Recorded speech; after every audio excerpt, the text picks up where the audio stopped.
मैं doctor Manju Meena, department of political science, MS girls college, Bikaner. आज मैं आप लोगों को थॉमस एक्विनास के बारे में बताऊंगी, जो कि मध्यकालीन विचारक है और मध्यकाल का अंत जो है थॉमस एक्विनास के साथ होता है। यद्यपि थॉमस एक्विनास का पीरियड जो है 1225 ईस्वी से लेकर 1274 ईस्वी तक का माना जाता है, लेकिन इनके जन्म को लेकर के विचारक जो है एक मत नहीं है। ज्यादातर जो है इनका जन्म जो है 1225 ईस्वी में मानते हैं। चूंकि थॉमस एक्विनास मध्यकालीन विचारक हैं और मध्यकालीन विचारक होने के कारण से ही अन्य मध्यकालीन विचारकों की भांति थॉमस एक्विनास भी ईसाई धर्म से बहुत अधिक प्रभावित थे और ईसाई धर्म का प्रचार और प्रसार वह करना चाहते थे। मध्य युग के अन्य विचारक जैसे ऑगस्टाइन का नाम लेते हैं, मार्सिलियो पेडुआ है। इन्होंने मूलतः ईसाई धर्म से संबंधित विचार देने का प्रयास किया, लेकिन जिस समय थॉमस एक्विनास अस्तित्व में आए उस समय श्रद्धा के ऊपर विवेक जो है वो हावी हो रहा था, अर्थात साधारण जनता जो है वह अपने तर्क और बुद्धि से कार्य करना शुरू कर चुकी थी। क्योंकि थॉमस एक्विनास राजनीति के प्रवक्ता होते हुए भी हृदय से धार्मिक व्यक्ति थे और इसी कारण से उनके लिए भौतिक सुख की अपेक्षा पारलौकिक सुख जो है अत्यधिक श्रेष्ठ था। और उनका मानना भी ये था कि सत्य का ज्ञान तर्क और बुद्धि से नहीं बल्कि श्रद्धा और विश्वास से प्राप्त होता है और भौतिक उद्देश्य आत्मिक उद्देश्य की प्राप्ति का साधन है। लेकिन साथ ही साथ उनका यह भी मानना था कि व्यक्ति लौकिक जीवन में अपना जीवन जो है अच्छे तरीके से व्यतीत कर सके, इसके लिए उन्हें राज्य जैसी संस्था की भी आवश्यकता होती है। अन्य मध्यकालीन विचारकों की तरह से थॉमस एक्विनास जो है राज्य को पाप का परिणाम जो है नहीं मानता है, क्योंकि अन्य मध्यकालीन विचारक क्या कहते हैं कि व्यक्तियों ने अपने जन्म में पाप किए हैं और इसी कारण से उनको राज्य जैसी संस्था का सदस्य जो है बनना पड़ा है। क्योंकि राज्य क्या करता है, शांति और व्यवस्था को बनाए रखने के लिए कानून बनाता है और कानून जो है व्यक्ति की स्वतंत्रता को प्रतिबंधित करने का कार्य करते हैं। तो थॉमस एक्विनास ने इस चीज को महसूस कर लिया था कि अगर मैं सिर्फ ईसाई धर्म के विचारों को ये प्रस्तुत करता हूँ कि मनुष्य इस जीवन के सुख से कोई मतलब नहीं रखता है, मनुष्य पारलौकिक सुख चाहता है और इसी कारण से उसे चर्च जैसी संस्था का सदस्य जो है बनना चाहिए, या सिर्फ श्रद्धा के आधार पर धर्म के आधार पर कार्य करना चाहिए, आस्था के आधार पर कार्य करना चाहिए और राज्य जैसी संस्था की आवश्यकता नहीं है। अगर थॉमस एक्विनास के द्वारा ऐसा कहा जाता तो थॉमस एक्विनास के विचारों को उस समय स्वीकार नहीं किया जाता और इसी कारण से थॉमस एक्विनास ने क्या किया कि अपना जो ग्रंथ उनके द्वारा लिखे गए, जिसमें मुख्यतः हम जो है सुमा थियोलॉजिका और सुमा कंट्रा जेंटाइल्स का नाम लेते हैं, और इसके साथ साथ उन्होंने अरस्तु की राजनीति पर टीकाएं भी लिखी। तो थॉमस एक्विनास जो है उसको मध्य युग का अरस्तु के रूप में, या एक्विनास मध्यकालीन समग्र विचारधारा का प्रतिनिधि के रूप में, या एक्विनास के विचारों में अरस्तुवाद का खिस्तीकरण, या हम यूँ कह सकते हैं कि एक्विनास के सामाजिक और राजनीतिक विचार, मतलब कि इनके माध्यम से थॉमस एक्विनास ने ईसाई धर्म के विचार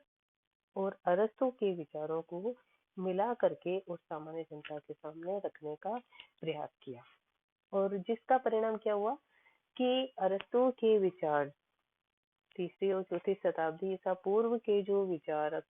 थे अरस्तु, उनके जो विचार छिपे हुए थे, जो कि विवेक प्रधान थे, तर्क प्रधान थे, जिसमें कि राज्य को जो है महत्वपूर्ण माना गया था। तो ये जो विचार हैं जो कि छिपे हुए थे, उनको सामान्य जनता के सम्मुख लाने का कार्य जो है थॉमस एक्विनास के द्वारा किया गया। और थॉमस एक्विनास ने क्या किया कि अरस्तु के विचारों के साथ साथ ईसाई धर्म के विचारों को प्रस्तुत कर दिया। जैसा कि थॉमस एक्विनास क्या कहता है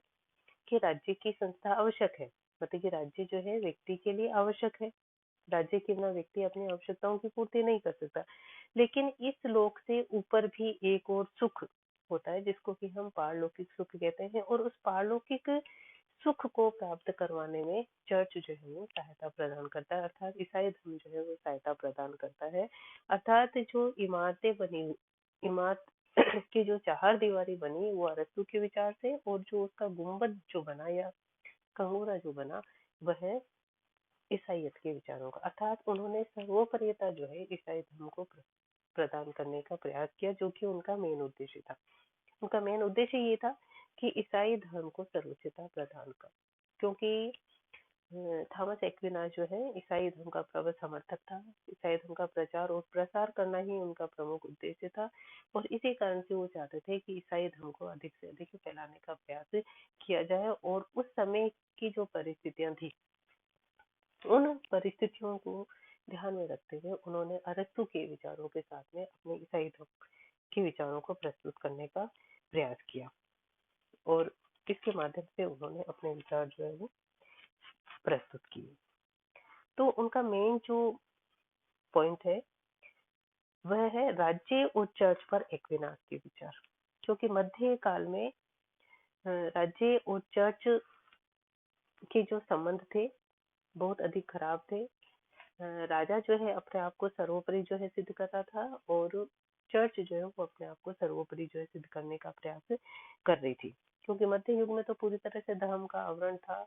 और ये माना जा रहा था कि चर्च जो है वही सर्वोपरि है, और राजा को चर्च के अधीन रह करके कार्य करना चाहिए, क्योंकि धार्मिक जो कार्य है या धार्मिक उद्देश्य की जो प्राप्ति है वो चर्च के द्वारा करवाई जाती है। अर्थात परलोक की जो प्राप्ति है या पारलौकिक सुख की जो प्राप्ति, जो कि अंतिम सुख माना जाता है, उसमें चर्च जो है सहयोग प्रदान करता है। इसलिए चर्च जो है सर्वोपरि है, और राजा को चर्च के अधीन रह करके कार्य करना चाहिए। लेकिन पोपवादियों की जो विचारधारा थी वो राज्यों को व्यक्ति के पाप का परिणाम जो है वो मानती थी। मतलब उनका ये मानना था कि राज्य एक अस्वाभाविक संस्था है, और राज्य का जन्म जो है मतलब व्यक्तियों पर नियंत्रण रखने और उन्हें दंडित करने के लिए हुआ है, और इसीलिए राज्य एक अस्वाभाविक संस्था है। तो उसकी कोई जरूरत नहीं है, क्योंकि वो व्यक्तियों की स्वतंत्रता को प्रतिबंधित करने का कार्य करती है। और इसी कारण से पोप और उनके जो अनुयायी जो थे वो राजपिता की आज्ञाओं की उपेक्षा और अवहेलना करते थे। लेकिन दूसरी तरफ जो अरस्तुवादी जो विचारधारा थी, जो अरस्तुवाद में जो विश्वास रखते थे, उनका ये मानना था कि राज्य केवल स्वाभाविक संस्था ही नहीं बल्कि राज्य एक नैतिक संस्था भी है, जो कि व्यक्तियों को श्रेष्ठ जीवन जो है वह प्रदान करती है। व्यक्ति अपना जीवन जो है श्रेष्ठतम तरीके से किस तरीके से व्यतीत कर सकता है, और उसके लिए जो परिस्थितियों की जरूरत होती है उन परिस्थितियों को विकसित करने में राज्य जो है वह योगदान जो है प्रदान करता है। और एक्विनास ने क्या किया कि इन दोनों विचारधाराओं में सामंजस्य और समन्वय स्थापित करने का प्रयास किया, और उनका ये मानना भी था कि मनुष्य एक है लेकिन उसके उद्देश्य दो है, यह लौकिक और पारलौकिक, अर्थात सांसारिक सुख और आध्यात्मिक सुख। मतलब इस लोक में मनुष्य सुरक्षा और सांसारिक आनंद और सुख की जो कामना करता है, और परलोक में आत्म शुद्धि उद्धार और मोक्ष की जो कामना करता है, तो उसमें पहला जो उद्देश्य है अर्थात सांसारिक सुख जो है, उस उद्देश्य की प्राप्ति के लिए राज्य की आवश्यकता है, और दूसरे उद्देश्य की प्राप्ति के लिए सुरक्षा और सांसारिक आनंद के लिए राज्य सहायक है, और मोक्ष प्राप्ति के लिए हमें चर्च की आवश्यकता है। तो इस तरीके से दोनों सत्ताओं के जो क्षेत्र हैं भिन्न थे, लेकिन दोनों में कोई विरोध या प्रतिस्पर्धा जो है वो नहीं थी। दोनों ही एक व्यक्ति के जो दो उद्देश्य हैं,